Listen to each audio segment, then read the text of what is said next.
আসসালামু আলাইকুম প্রিয় দর্শক, welcome back to our channel food story by Sakib and Bhabna. আজকে স্পেশাল একটা রেসিপি থাকছে। রাঁধুনি রেডিমিক্স মশলা দিয়ে রাজকীয় স্বাদে চিকেন রোস্ট রেসিপি, যেটার স্বাদ বিয়েবাড়ির চিকেন রোস্টের চেয়েও অনেক বেশি মজার। I hope so. রেসিপিটি আমার শাশুড়ি মায়ের হাতে রান্না। তো ওনার হাতে রান্না সব রেসিপি আমার কাছে চমৎকার লাগে, কিন্তু চিকেন রোস্ট রেসিপিটা অসাধারণ, সত্যিই অসাধারণ। তো ভাবলাম আপনাদের সাথে শেয়ার করব। তো স্টে টিউনড উইথ আস। ভিডিওটি সম্পূর্ণ দেখতে থাকুন। ইনস অ্যান্ড আউটস এভরিথিং আমি শেয়ার করার ট্রাই করব। অতুলনীয় স্বাদ ছিল।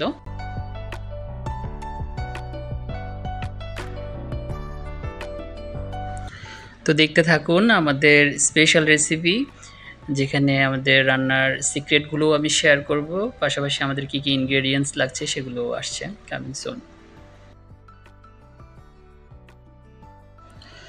শুরুতেই আমরা চিকেন নিয়েছি, সেক্ষেত্রে আমরা পাকিস্তানি চিকেন নিয়েছি এখানে অ্যারাউন্ড 1 কেজি।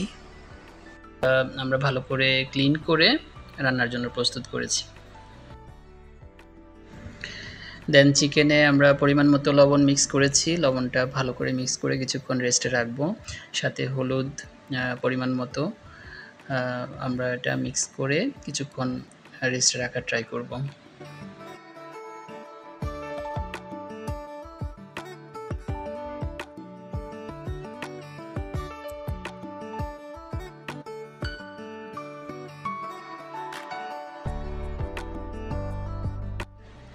দেন চিকেনগুলো আমরা তেলে ভেজে নিব।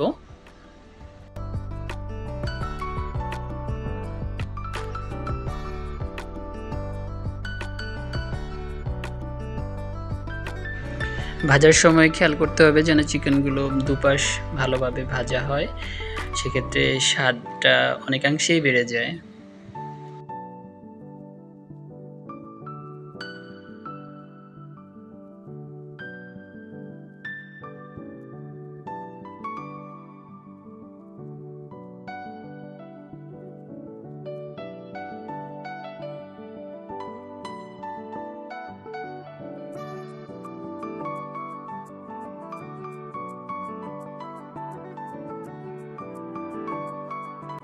মাংসগুলো ভাজা হয়ে গেলে আমরা তারপর পেঁয়াজ কুচি আমরা ফ্রাই করে নিব।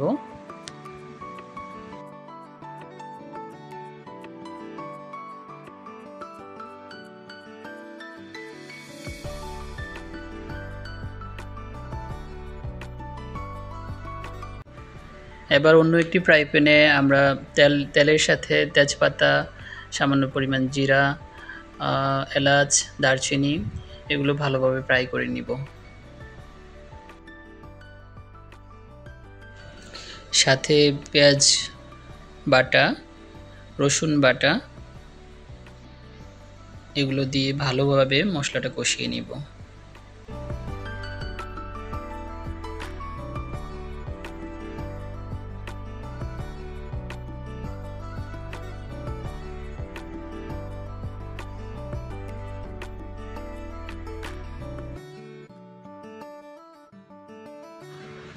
এক্ষেত্রে একটু বলে রাখি, এই সময়ে চুলার হিটটা মিডিয়াম আঁচে রাখবেন, না হয় পুড়ে গেলে পুরো মাংসের স্বাদটাই অন্য রকম নেগেটিভলি চেঞ্জ হয়ে যাবে।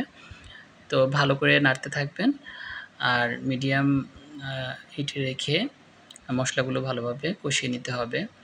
সাথে আমরা মরিচ গুঁড়ো অ্যাড করেছি, এছাড়া সামান্য পরিমাণ জিরা গুঁড়া অ্যাড করে ভালোভাবে নেড়েচেড়ে মশলাগুলো আমরা কষানোর চেষ্টা করছি।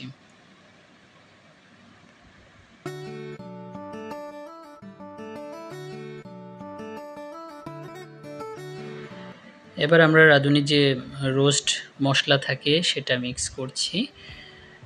এটা মিক্স করার পরও ভালোভাবে নেড়েচেড়ে কোনোভাবেই যেন পুড়ে না যায়, মিডিয়াম আঁচে রেখেছি এখনও চুলা, ভালোভাবে কষিয়ে নিচ্ছি।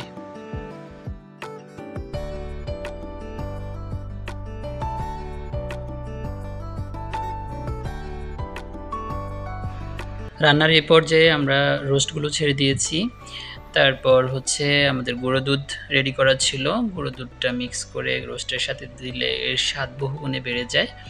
তো আপনারা চেষ্টা করবেন গুঁড়ো দুধটা আলাদা রেডি করে রাখার জন্য। রোস্টের পর্যায়ে গুঁড়ো দুধটা ছেড়ে দিবেন।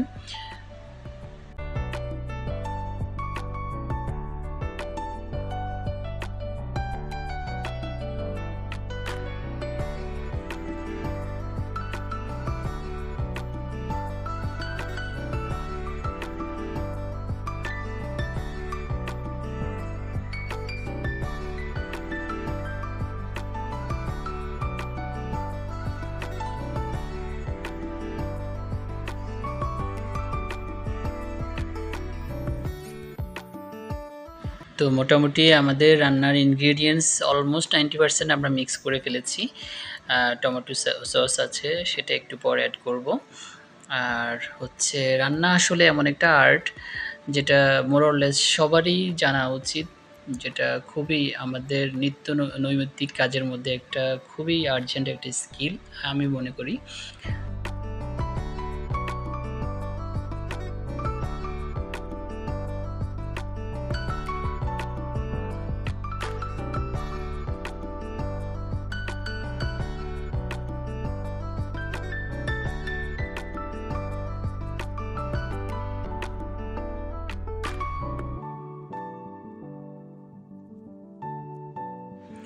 এবার আমরা মাংসে গরম পানি অ্যাড করব। এক্ষেত্রে ঠান্ডা পানি কোনোভাবেই আপনারা না দেওয়ার চেষ্টা করবেন, কারণ এটা স্বাদটা অনেকটা অন্যরকম হয়ে যায়। গরম পানি অ্যাড করলে অ্যাডজাস্টমেন্টটা ভালো হয়।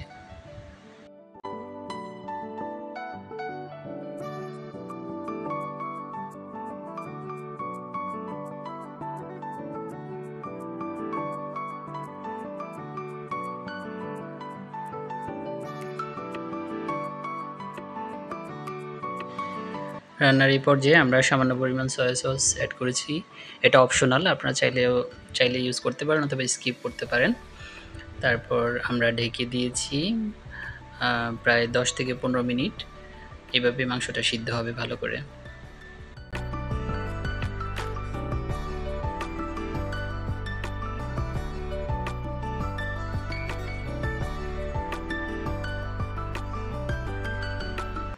সামান্য পরিমাণ ঘি আপনার রান্নার স্বাদকে অনেক গুণ বাড়িয়ে দেয়।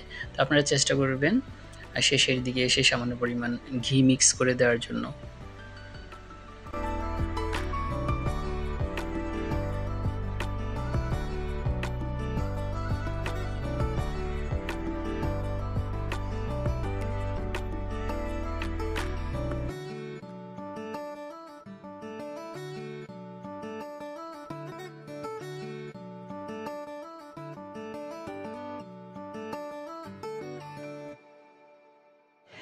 সব ইনগ্রিডিয়েন্টস মোটামুটি মেশানো হয়েছে। মাংসটি ভালো করে সিদ্ধ করার জন্য আমরা টাইম নিচ্ছি। আপনারা এক্ষেত্রে ঢেকে রাখবেন। ভালো করে সিদ্ধ হওয়ার পর মাংসের যে মশলা আছে সেটা মাখা মাখা একটা পজিশনে আসলে সিদ্ধ হয়েছে কিনা একটু চেক করে তারপর রান্নার শেষের দিকে যাব আমরা। প্রিয় দর্শক, আপনারা দেখতে পাচ্ছেন ফাইনালি আমাদের chicken roast is ready to serve. তো আপনারা সাথেই থাকবেন। Thank you, thanks for watching. আসসালামু আলাইকুম।